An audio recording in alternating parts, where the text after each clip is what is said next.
دعائے حزب البحر کا وظیفہ کرنے والے تھوڑی سی توجہ دیں، اس لیے کہ بہت اہم چیز ہے جو میں آپ کو سمجھانا چاہ رہا ہوں کہ ہمارے یہاں دعائے حزب البحر ہر مشکل اور پریشانی میں پڑھنے کے لیے عموماً ایک بیان کی جاتی ہے اور اس کی بڑی فضیلتیں بھی بیان کی جاتی ہیں، لیکن ذہن میں رکھ لیجئے گا کہ دعائے حزب البحر کا پڑھنا وظیفے کے طور پر، دعا کے طور پر اس کی بالکل اجازت نہیں ہے۔ اور اس کی وجہ یہ، میں کوئی نئی بات نہیں کر رہا ہوں، صدیوں سے علماء واضح کرتے چلے آئے ہیں، بلکہ اس پر رسائل بھی لکھتے چلے گئے ہیں کہ یہ جو دعا ایک منسوب کی گئی ہے، ایک بہت بڑے اللہ کے نیک بندے گزرے ہیں، ان کی طرف اس دعا کو منسوب کیا گیا ہے، لیکن یہ صرف ایک نسبت ہے۔ لگتا ایسا نہیں ہے کہ کسی بھی عالم دین نے یا کسی بھی اللہ کے نیک بندے نے اس طرح کی دعا کا کوئی ترغیب کسی کو دی ہو۔ اور اس کی وجہ یہ ہے کہ اس دعا کے اندر، حزب البحر دعا کے اندر اتنے اعتراضات موجود ہیں، اتنی غلطیاں موجود ہیں کہ جس کی اجازت نہیں دی جا سکتی کہ اس کو پڑھا جائے۔ اور وہ کیا کیا اعتراضات ہیں میں اس کو تھوڑا بیان کر دیتا ہوں، تاکہ جو ہمارے سننے والے ہیں اور یہ اس دعا کا وظیفہ کرنے والے ہیں وہ احتیاط کے اندر رہیں۔ سب سے پہلی بات ذہن میں رکھ لیجئے گا، اللہ نے قرآن میں فرمایا ادعوا ربکم تضرعا وخفیا۔ اللہ تعالیٰ سے جب بھی دعا کی جائے، ایک عاجزی سے دعا کی جائے، خاموشی سے، آہستگی کے ساتھ دعا کی جائے۔ پھر اللہ نے فرمایا لا یحب المعتدین، دعا کے اندر بھی حد سے بڑھنے والوں کو اللہ پسند نہیں کرتا۔ یعنی دعا کرنے کے لیے بھی کچھ آداب ہیں، کچھ لمٹس ہیں ہماری، اس لمٹ کو کراس نہیں کر سکتے ہیں۔ اس کو کہتے ہیں دعا کرتے ہوئے حد سے بڑھ جانا۔ اب آسان الفاظ میں دیکھیے گا، ایک شخص اگر اللہ سے دعا کرے ابھی، اور وہ یہ کہ اللہ مجھے نبی بنا دے، تو یہ دعا کرنا کسی کے نزدیک بھی جائز نہیں ہوگا۔ اور اس کی وجہ یہی ہے کہ چونکہ رسول اللہ صلی اللہ علیہ وسلم کے بعد نبوت کا دروازہ اللہ نے ہی بند کر دیا ہے، لہٰذا اب کوئی بھی شخص کھڑے ہو کر بولے اللہ مجھے نبی بنا دے، دعا اللہ سے کر رہا ہے، یہ جائز نہیں ہوتی ہے۔ اس کی وجہ یہ ہے کہ یہ دعا حد سے گزر گئے، آپ اس لمٹ سے گزر گئے۔ آپ اس دعا کو ماننے کا مطلب ہے آپ قرآن پاک کو ہی جھٹلانا شروع کر رہے ہیں، اس لیے کہ اللہ نے جب اللہ کے نبی علیہ الصلوۃ والسلام کو آخری نبی قرار دے دیا، اس کے بعد اس دعا کا محل نہیں بچتا۔ تو یہ میں نے ایک مثال آپ کو دی ہے کہ دعا کرنے کی بھی کچھ قیودات ہیں، کچھ آداب ہیں، کچھ لمٹس ہیں۔ اگر آپ اس لمٹ کو کراس کریں گے تو اللہ قرآن میں فرماتے ہیں لا یحب المعتدین، اللہ تعالیٰ حد سے گزرنے والوں کو پسند نہیں کرتا۔ اب یہ جو دعائے حزب البحر ہمارے یہاں پر موجود ہے، میں اس میں چیدہ آپ کو کچھ اعتراضات بیان کر دیتا ہوں، اور اللہ کی بارگاہ میں دعا بھی کرتا ہوں کہ اللہ تعالیٰ میں سمجھنے کی توفیق عطا فرمائے۔ دیکھیے گا جب یہ دعا شروع ہوتی ہے یا اللہ یا علیم وغیرہ کے کلمات سے، پھر آگے ایک لفظ ذکر ہوتا ہے کہ علم کا حسبی، اللہ تعالیٰ تیرا علم مجھے کافی ہے، اللہ تیرا علم مجھے کافی ہے۔ یہ ایک جملہ آ گیا اس دعا کے اندر، ابتدا کے اندر ہی آ جاتا ہے۔ دیکھیے گا اس جملے پر سب سے پہلا اعتراض یہ ہوتا ہے، یاد رکھ لیجئے گا کہ یہ جملہ رسول اللہ صلی اللہ علیہ وسلم سے نہ منقول ہوا، نہ قرآن پاک میں ذکر ہوا کہ ہم اللہ کے لیے ایسی صفت کہیں کہ اللہ تیرا علم صرف مجھے کافی ہے۔ ہمیں قرآن پاک نے ترغیب دی ہے حسبنا اللہ، اللہ ہمیں کافی ہے، اور یہی رسول اللہ صلی اللہ علیہ وسلم کی تعلیمات رہی ہیں۔ یہ جو لفظ ہے یہ ماخوذ کہاں سے ہوا وہ سمجھ لیجئے گا۔ یہ ماخوذ ہوا حضرت ابراہیم علیہ السلام کے واقعے کے ساتھ۔ اللہ نے بھی ذکر کیا جب حضرت ابراہیم علیہ السلام کو آگ میں کافروں نے ڈال دیا تھا، تو اللہ فرماتے ہیں کہ کونی برداً وسلاما علی ابراہیم، تو حضرت ابراہیم علیہ السلام پر اے آگ ٹھنڈی ہو جا۔ اب یہاں پر دو حدیثیں آئی ہیں، ذہن میں رکھیے گا۔ ایک حدیث ہے جو رسول اللہ صلی اللہ علیہ وسلم کے بعد صحیح اور معتبر سند کے ساتھ حضرت عبداللہ ابن عباس سے ہم تک پہنچی ہے، اور ایک روایت ایسی ہے جو اسرائیلی روایت یہودیوں سے ہم تک پہنچی ہے، صحابہ سے نہیں پہنچی ہے، وہ اہل کتاب یہودیوں سے، اہل کتاب سے ہم تک پہنچی، جسے اسرائیلی روایات کہا جاتا ہے۔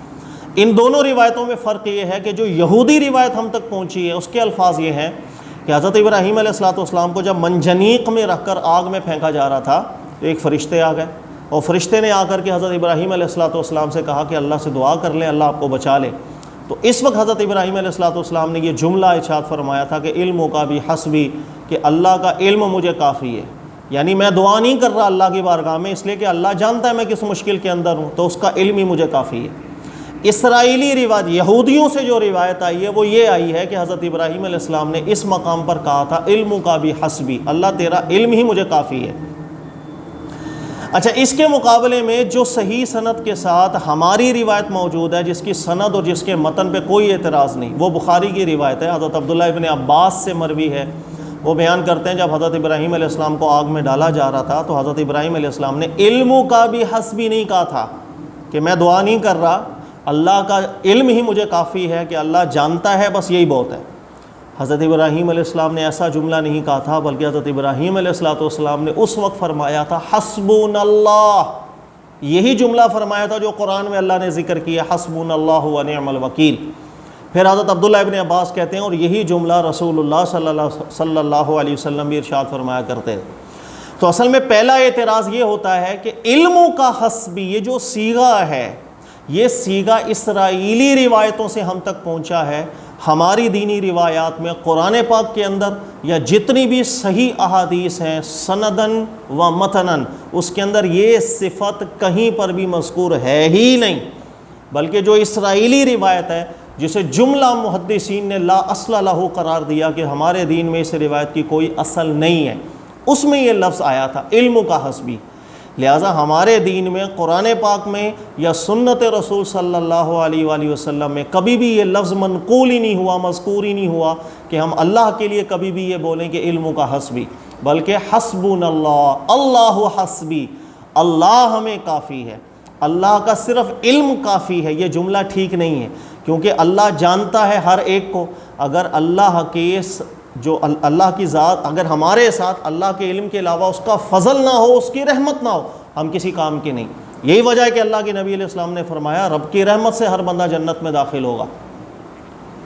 تو صحابہ نے ذکر کیا آپ بھی، تو نبی علیہ السلام نے فرمایا بالکل ہم بھی۔ اللہ کی رحمت کی صفت ہمارے ساتھ شامل حال ہونی چاہیے۔ لہٰذا کوئی یہ بولے کہ صرف علم کی صفت کافی ہے، یہ جملہ ہمارے دینی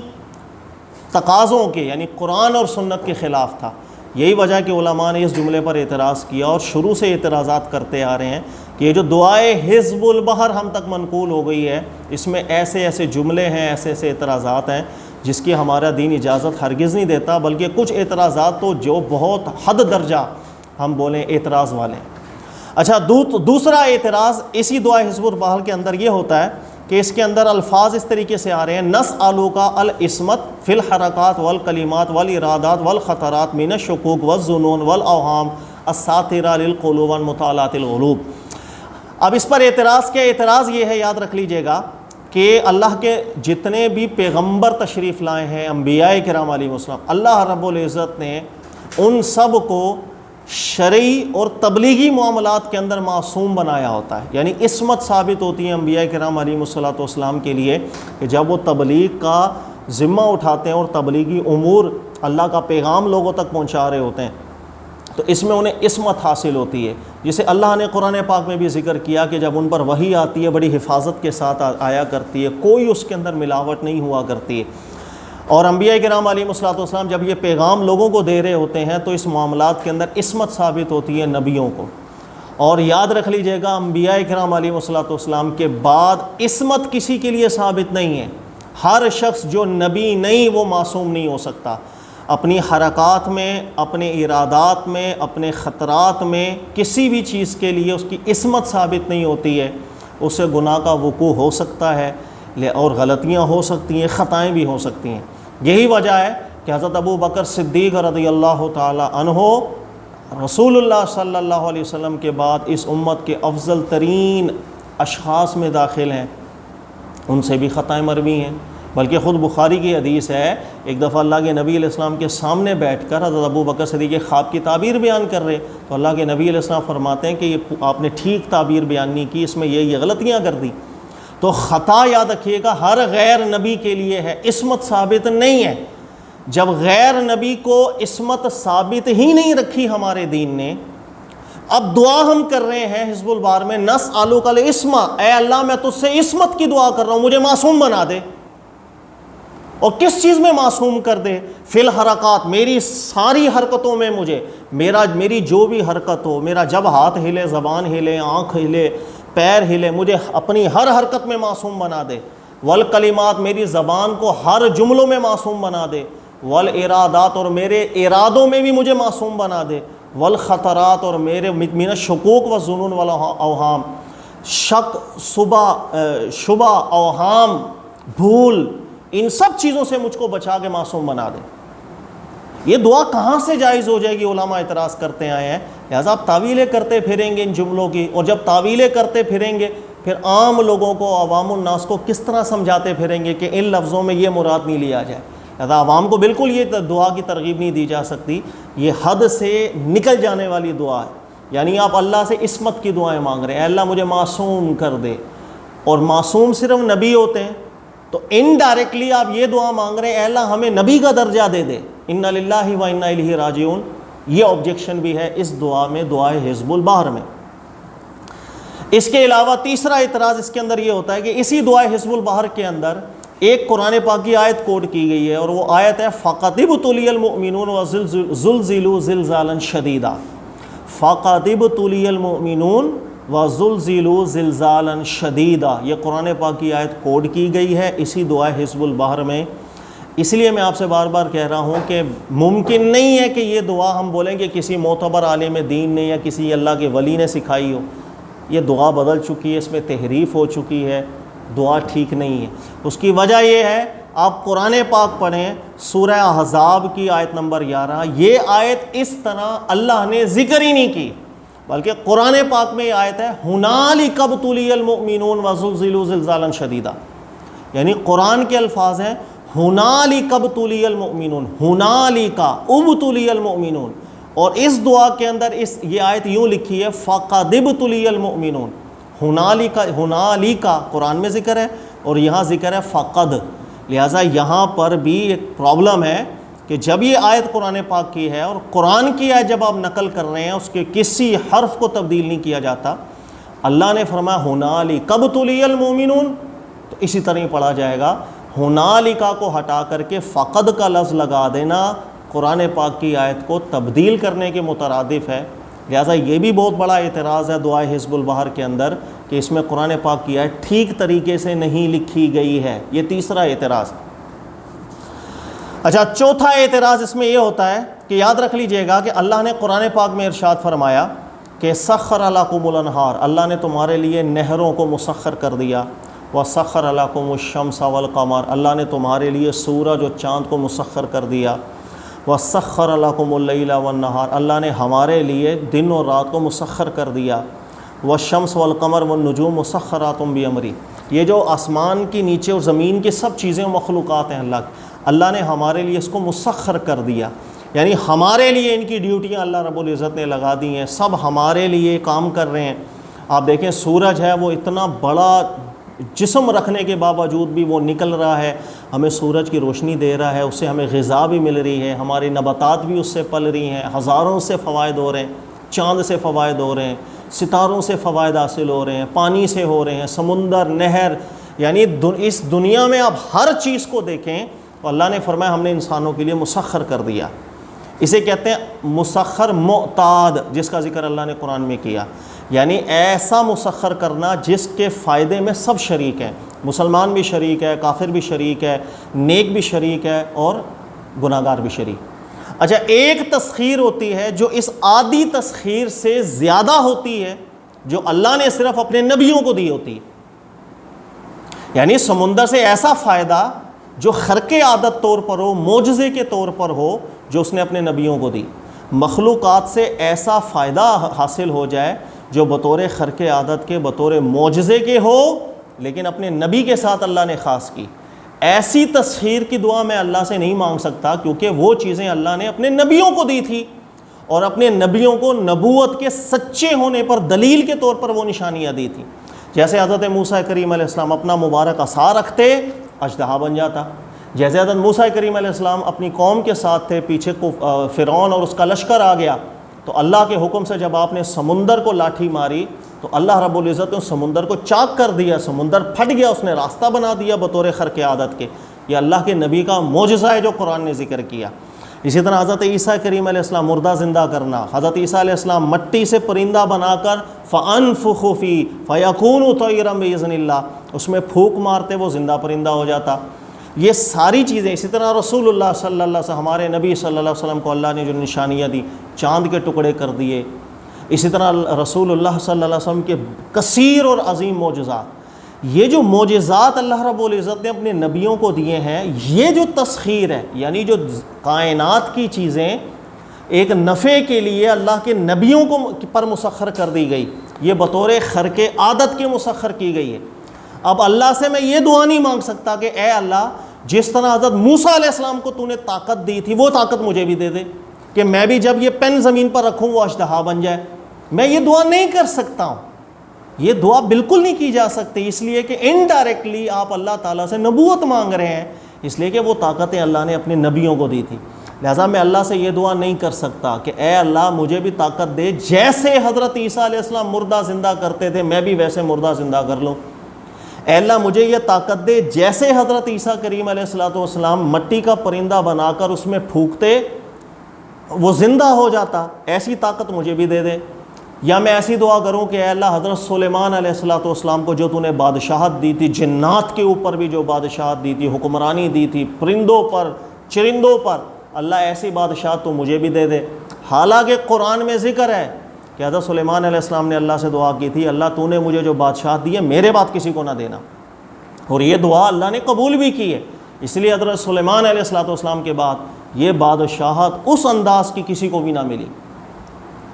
تو یہ میں نے اس لیے آپ کو مثالیں دی ہیں کہ اللہ نے جو کائنات کی چیزیں بطور معجزہ کے، بطور خرق عادت کے اپنے نبیوں کو دی، ہم اس چیز کی دعا نہیں مانگ سکتے ہیں۔ یہ حد سے گزرنا، حد سے آگے نکل جانا ہوتا ہے۔ اب اسی دعائے حزب البحر کے الفاظ سنیے گا، وہ الفاظ یہ ہیں کہ ایک شخص اللہ سے دعا کر رہا ہے، سخر لنا ھذا البحر، اے اللہ مجھ پر یہ سمندر مسخر کر دے، اے اللہ مجھ پر یہ سمندر میرے قابو میں کر دے، کما سخرت البحر لموسیٰ، جیسے تو نے سمندر کو حضرت موسیٰ علیہ السلام کے لیے مسخر کر دیا تھا، جیسے حضرت موسیٰ علیہ السلام کے لیے سمندر مسخر کیا، اللہ وہی چیز میرے ساتھ کر دے۔ اب سوال یہ ہے کہ حضرت موسیٰ علیہ السلام کے لیے اللہ نے جو سمندر کو مسخر کیا تھا وہ کون سی تسخیر تھی؟ وہ تسخیر معتاد تھی جو ہر انسان کو ہوتی ہے، انسان کو بھی، جانور کو بھی، کافر کو بھی، یا وہ معجزے کے طور پر اللہ تعالیٰ نے ایک خرق عادت طور پر تسخیر کی تھی کہ سمندر پھٹ گیا اور رستہ بن گیا اور آپ تشریف لے گئے؟ وہ ایک معجزہ تھا۔ لہٰذا آپ اللہ سے یہ مانگ رہے ہو کہ اے اللہ جیسا تو نے نبی کو معجزہ دیا ویسا ہی میرے ساتھ کر دے کہ مجھے بھی وہی طاقت دے دے۔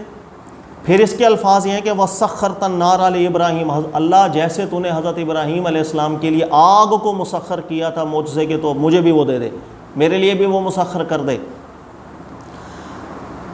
وَكَمَا سَخَّرْتَ الرِّيحَ وَالْجِنَّ وَالشَّيَاطِينَ لِسُلَيْمَانَ، جیسے حضرت سلیمان علیہ السلام کو تو نے بادشاہت دی تھی، جنات پر بھی، ہوا پر بھی، جانوروں پر بھی، ہر چیز کے اوپر بادشاہت اللہ تو نے حضرت سلیمان علیہ السلام کو دی تھی، اللہ اسی طرح مجھے بھی تسخیر دے دے، یعنی میرے کو بھی وہ طاقتیں دے دے جو حضرت سلیمان علیہ السلام اپنے نبی کو دی تھی کہ وہ جنات پر بھی بادشاہت کرتے تھے، مخلوقوں پر بھی کرتے تھے، چونٹیوں پر بھی کرتے تھے، جنات پر بھی کرتے تھے، ہواؤں پر بھی کرتے تھے۔ یہ دعا مانگی جا رہی ہے۔ تو وہ دعا جو منصب نبوت کی یا کمالات نبوت جو خاص ہے انبیاء کرام علیہ السلام کے ساتھ، اس چیز کی دعا مانگنا جائز نہیں ہوتا۔ آسان الفاظ میں آج آپ کسی بھی عالم دین سے پوچھیں کہ میں یہ دعا مانگ سکتا ہوں کہ اے اللہ جو تو نے اللہ اب میرے نبی کو صلی اللہ علیہ وسلم معجزات دیے چاند دو ٹکڑے کرنے کے، وہ طاقت مجھے بھی دے دے، ہر عالم دین آپ کو منع کریں گے یہ دعا نہیں مانگی جا سکتی کہ وہ شان اللہ نے اپنے نبیوں کے ساتھ خاص رکھی ہوئی تھی۔ لہٰذا یہ بھی بہت بڑا اعتراض آتا ہے اسی دعا حزب البحر کے اندر۔ اسی طریقے سے اس پر اعتراض ایک یہ بھی آتا ہے کہ اس میں دعا کی گئی ہے، بد دعا دی گئی ہے کہ وَامْسَخْهُمْ عَلَىٰ مَكَانَتِهِمْ، اے اللہ ہمارے جو دشمن ہیں ان کے چہروں کو مسخ کر دے۔ اور چہرہ مسخ کرنے کا مطلب ہے انسان ہے اس کو بگاڑ کے بندر بنا دے، جانور بنا دے، سور بنا دے۔ اور یہ بات ذہن میں رکھ لیجئے گا، اس امت پہ اللہ تعالیٰ کی یہ بڑی رحمت ہے کہ اس امت کے اندر گناہگاری کے باوجود بھی اللہ تعالیٰ نے مسخ نہیں کیا۔ حالانکہ اللہ چاہے، اس کی قدرت ہے، وہ مسخ کر سکتا ہے، لیکن رسول اللہ صلی اللہ علیہ وسلم کے زمانہ مبارک سے لے کے آج تک کوئی ایسی شہادت نہیں ملی کہ اللہ رب العزت نے اس امت کے گناہگاروں پر، کافروں پر،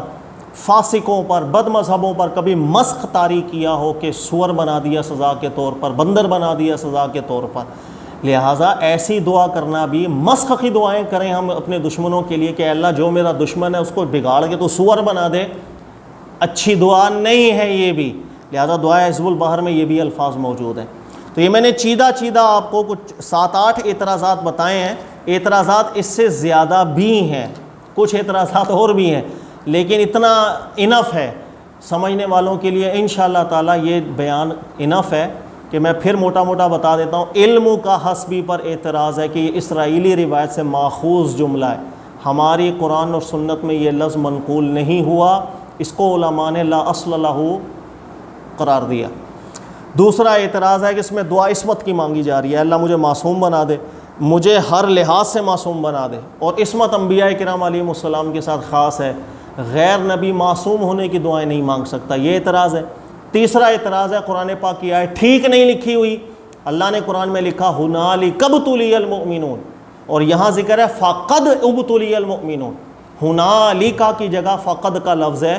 قرآن کی آیت ہے وہ ویسی رہنی چاہیے، اس میں زبر زیر آگے پیچھے نہیں کرنا چاہیے، یہاں ایک لفظ کا فرق آ جاتا ہے۔ اسی طریقے سے چوتھا اعتراض ہے کہ اس کے اندر جو تسخیر کی دعائیں ہیں وہ اس انداز کے اندر ہے، اللہ جیسے حضرت موسیٰ علیہ السلام کو خرق عادت اور معجزہ دیا وہ معجزہ مجھے بھی دے دے، اللہ جیسے حضرت سلیمان علیہ السلام کو طاقتیں دی تھی وہ طاقتیں مجھے بھی دے دے۔ یعنی آپ دعائیں مانگ رہے ہیں اے اللہ جو تو نے معجزات کی طاقت نبیوں کو نوازا وہ مجھے دے دے، یہ بے ادبی ہے، یہ دعا ٹھیک نہیں۔ اسی وجہ سے آپ دیکھیے گا 7ویں 8ویں صدی سے علماء محققین وہ رسائل لکھ چکے ہیں الرد علی الشاذلی، اس دعا کے رد کے اوپر، الرد علی دعائے حزب البحر، اور کثرت سے علماء بیان کرتے ہوئے آئے ہیں کہ یہ جو دعا ایک منسوب کر دی گئی ہے کسی اللہ کے نیک بندے کے ساتھ، اس کو نسبت بھی نہیں دینی چاہیے، اور ان کلمات کے ساتھ اللہ کی بارگاہ میں دعا بھی نہیں کرنی چاہیے، ادب نہیں ہے بلکہ اعتراضات ہیں۔ اللہ تعالیٰ سمجھنے کی توفیق دے۔ جزاک اللہ خیر۔